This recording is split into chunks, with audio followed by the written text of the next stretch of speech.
మనందరికీ రామాయణం తెలుసు, కానీ ఆ రామాయణాన్ని రచించిన వాల్మీకి మహర్షి గురించి కొన్ని అరుదైన విషయాలు చాలా మందికి తెలియవు. ఇప్పుడు ఆయన గురించి కొన్ని ఇంపార్టెంట్ విషయాలు తెలుసుకుందాం.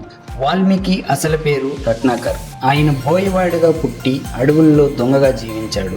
నారద మహర్షి చూపిన మార్గం వల్ల మహర్షిగా మారాడు. ఆయన తపస్సు చేస్తుండగా ఆయనపై చీమల పుట్ట కట్టాయి.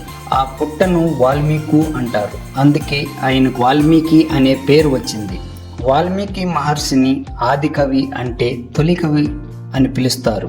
వాల్మీకి రచించిన రామాయణము 24,000 శ్లోకాలతో మొదటి మహాకావ్యంగా ప్రసిద్ధి చెందింది. బ్రహ్మవరంతో ఆయనకి రామాయణ దివ్య దర్శనం కలిగింది.